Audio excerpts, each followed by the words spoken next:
Hi hello வணக்கம், this is Pravi. இப்போது உங்கள் கூட ஒரு மூவி பற்றி நான் ஷேர் பண்ணிக்கலாம் அப்படின்னு நினைக்கிறேன்.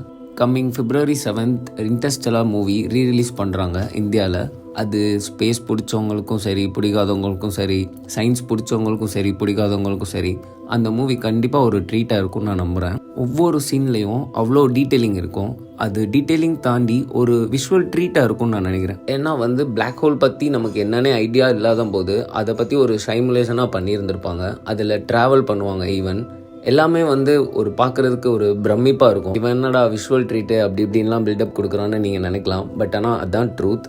ஏன்னா நீங்கள் இன்ஸ்டாலெலாம் நீங்கள் பார்த்துருப்பீங்க, இந்த மூவியோட ஒரு particular part of the scene ரீலில் போடுவாங்க எப்போவுமே. அந்த சீன் என்னன்னா, நம்ம ஹீரோ கூப்பர் அண்ட் அவரோட டீம் மில்லர்ன்ற ஒரு பிளானட்டுக்கு போவாங்க.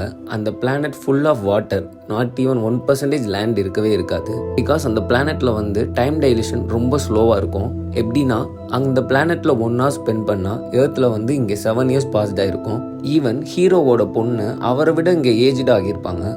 அண்ட் இந்த படத்தில் ஒரு ஃபேமஸான டைலாக் இருக்கும், இட்ஸ் சேஸ் ஸ்டே டேட். இது நீங்கள் கூகுளில் போட்டாலே கண்டிப்பாக இன்ட்ரெஸ்டெல்லாம் தான் வரும். அவ்வளோ அருமையான டைலாக் அது.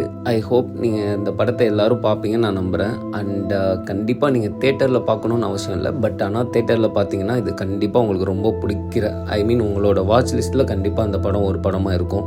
அண்ட் எண்டில் வழக்கம் போல தான், subscribe more, like more, stay with me.